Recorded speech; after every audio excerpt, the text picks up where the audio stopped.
Halo, kembali lagi dengan Sadika di XN di Tech Channel. Hari ini kita akan membahas HP keluaran terbaru dari Xiaomi di lini Redmi Note, yaitu Xiaomi Redmi Note 9 Pro. Saya udah pakai HP ini selama kurang lebih 1 minggu dan ini adalah pendapat saya.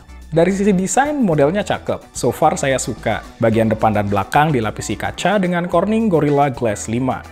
Saat dipegang, feel-nya premium dan well-built. Bagian belakang HP ini bentuknya simetris. Saya sejujurnya suka banget sama handphone yang bagian belakangnya simetris. Lebih enak dipandang. Terus ada motif yang memberikan aksen khusus untuk warna tropical green di HP ini. Makanya saya lebih pilih ini dibandingkan dua pilihan warna yang lain, karena kelihatan cantik dan gak ngebosenin. HP ini udah pakai USB-C, nice, serta masih punya headphone jack yang udah mulai langka bahkan di kalangan HP-HP flagship. Di bagian samping terdapat sebuah SIM tray triple slot. Ini cakep sih, dan inilah kenapa menurut saya internal 64 GB udah cukup di HP ini. Karena kita tetap bisa nambahin microSD tanpa ngorbanin slot SIM. Untuk spesifikasinya, handphone ini menggunakan SoC Snapdragon 720G, RAM 6 GB dengan storage 64 GB yang bisa di-expand dengan microSD. Namun ada juga varian dengan RAM 8 GB dan storage 128 GB. Kombinasi SoC Snapdragon 720G dan RAM 6 GB di HP ini bikin performanya mantep banget. Gaming lancar, Mobile Legends dengan high frame rate, PUBG nyaman meskipun belum bisa smooth ekstrim, COD Mobile juga lancar-lancar aja. Karena emang Snapdragon 720G ini, seperti di namanya yang disematkan huruf G, ini emang didesain buat gaming. Kalau gaming aja lancar, apalagi multitasking. Sejauh ini menurut saya, RAM 6 GB di handphone ini bukan menjadi penghalang untuk multitasking. Multitaskingnya masih enak dan smooth banget. Sebenarnya 6 GB itu juga udah lumayan besar dan cukup sih buat sebagian besar orang. Yang nemenin performa yang cakep tadi adalah sebuah layar IPS dengan resolusi Full HD+.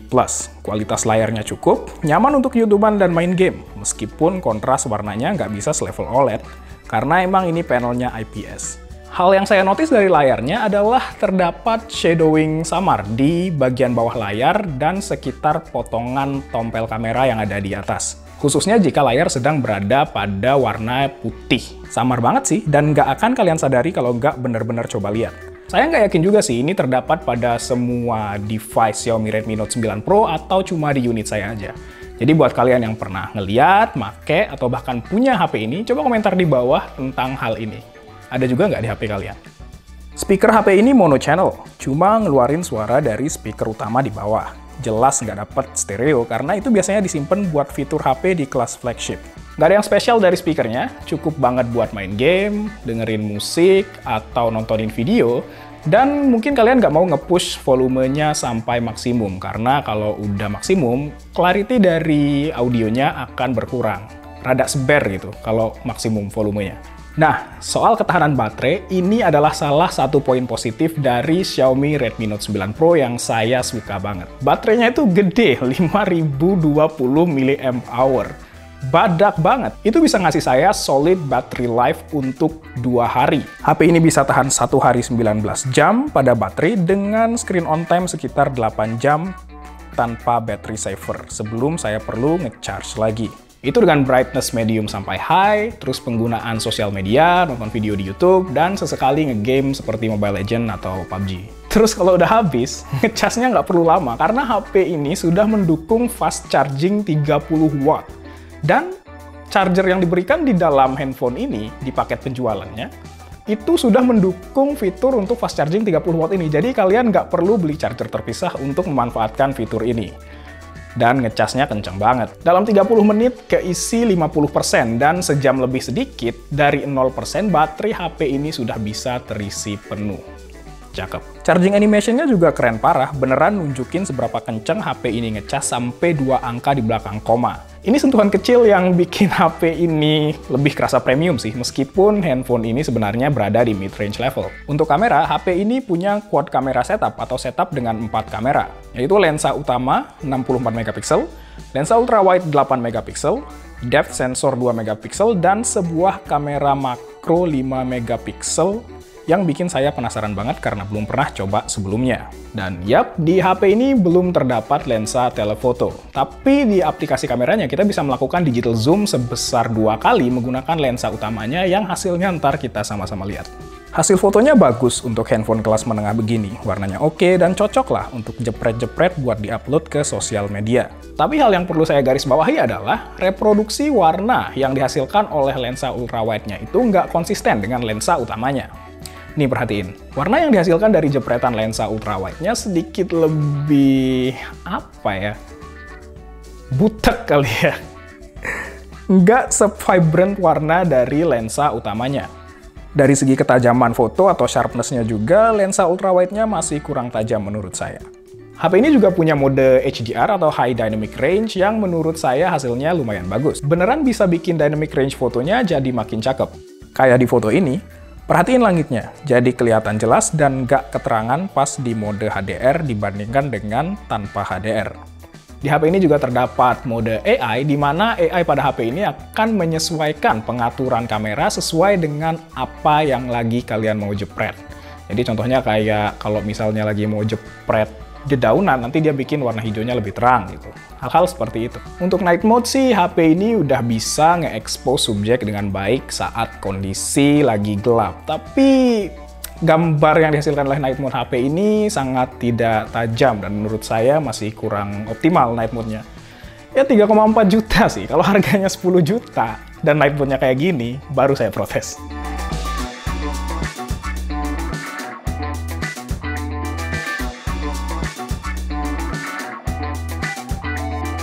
Nah, yang spesial juga dari HP ini adalah keberadaan lensa makro pada setup kameranya. Ini adalah lensa yang masih jarang bisa ditemukan bahkan di HP-HP flagship dan memberikan kita keleluasaan untuk motret objek-objek yang sebelumnya nggak bisa kita potret pakai lensa lain.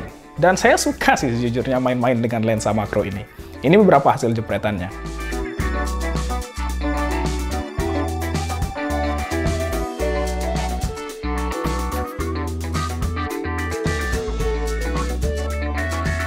Perekaman video di HP ini sudah mendukung sampai resolusi 4K 30 fps, sedangkan untuk 1080p-nya udah mendukung sampai 60 fps. Namun untuk kamera depan baru support sampai 1080p 30 fps.